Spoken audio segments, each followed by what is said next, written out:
प्रिय विद्यार्थियों, नमस्कार। पूर्ववर्ती वीडियोज में हमने जो महात्मा गांधी द्वारा चलाए गए भारतीय स्वतंत्र आंदोलन के जो प्रमुख दो जन आंदोलन थे, अर्थात असहयोग आंदोलन और सविनय अवज्ञा आंदोलन पर चर्चा की थी। चर्चा की इसी कड़ी में वर्तमान वीडियो में हम गांधी जी द्वारा अखिल भारतीय स्तर पर चलाए गए अंतिम बड़े जन आंदोलन अर्थात भारत छोड़ो आंदोलन पे चर्चा करते हैं। यह आंदोलन सर्वाधिक उग्र, न्यूनतम नियंत्रित और सभी गांधीवादी आंदोलनों में सबसे कम गांधीवादी था। इसे गैर गांधीवादी आंदोलन भी कहा जाता है।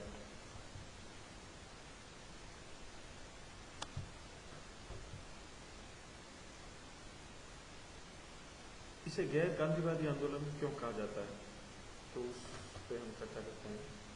अभी तक गांधी जी बुराई से लड़ने की बात करते थे, ना कि बुराई करने वालों से, जबकि अब वे अंग्रेजों को भारत से निकालने की बात कर रहे थे।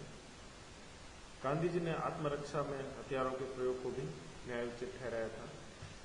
उन्होंने सशक्त व हथियारबंद विरोधी हमलावर के विरुद्ध शस्त्र प्रयोग की अनुमति प्रदान की थी।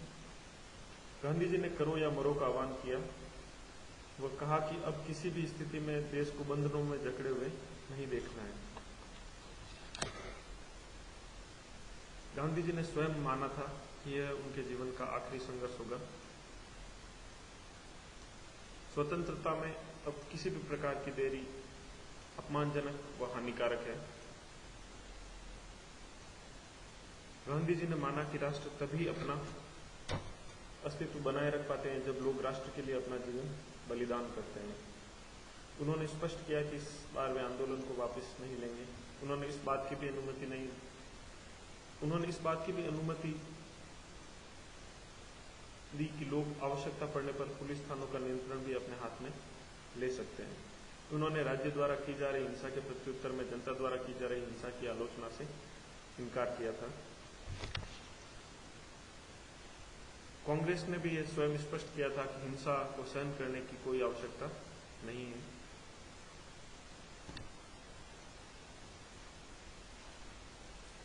पंडित नेहरू ने यह स्पष्ट किया था कि जो पिछले जन आंदोलन थे उनमें कांग्रेस द्वारा आचार संहिता जारी की जाती थी कि आंदोलनकर्ताओं द्वारा किस प्रकार से आंदोलन किया जाएगा और किन चीजों का निषेध किया जाता है। परंतु इस बार कांग्रेस द्वारा इस प्रकार की किसी भी आचार संहिता को घोषित करने से इनकार किया गया। यह स्पष्ट किया गया कि सभी आंदोलनकारी अपने साधनों के चयन के लिए स्वतंत्र हैं। भारत छोड़ो आंदोलन सर्वाधिक स्वतः स्फूर्त था और न्यूनतम नियंत्रित आंदोलन था। जैसे ही शीर्ष नेताओं को गिरफ्तार किया गया था, जमीनी स्तर का नेतृत्व उभर आया था। आम आदमी ही नेता बन गया था। यही गांधी जी चाहते थे कि जनता स्वयं अपना नेतृत्व संभाले।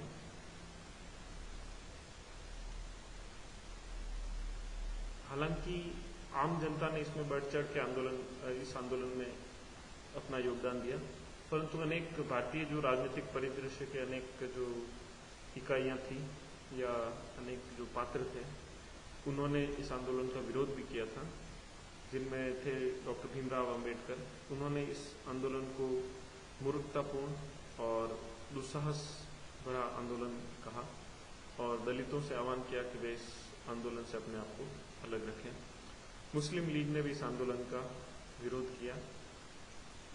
हिंदू महासभा ने भी इस आंदोलन से हिंदुओं के हितों को हानि पहुंचने की आशंका जताई।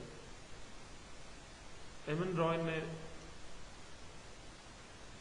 जो कि उस समय के जो सबसे बड़े मार्क्सवादी नेता थे भारत के, उन्होंने जो सभी जो मार्क्सवादी हैं उनसे अंग्रेजों को साथ देने की अपील की, क्योंकि उनके अनुसार अंग्रेज, क्योंकि उस समय सोवियत संघ और अंग्रेज मिलके जर्मनी का ब्रिटिश में सामना कर रहे थे।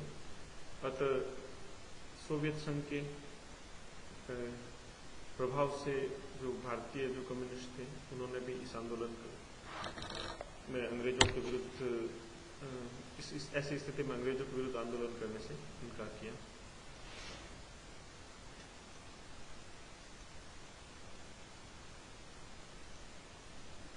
सी राजगोपालाचारी या चक्रवर्ती राजगोपालाचारी थे, उन्होंने भी गांधी जी के इस कदम का विरोध किया। उनके अनुसार जब तक हिंदू मुस्लिम समस्या को सुलझा लिया नहीं जाता तब तक अंग्रेजों का भारत छोड़ना मुनासिब नहीं था।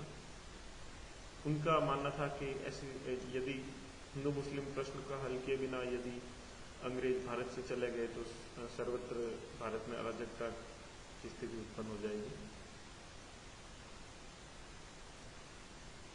कुछ अपवादों को छोड़ के सेना, पुलिस व सिविल सेवक ब्रिटिश राज के प्रति इस आंदोलन के दौरान बेसमामूल बने रहे। अब हम देख सकते हैं कि गांधी जी ने इस आंदोलन में अहिंसा को लेके वो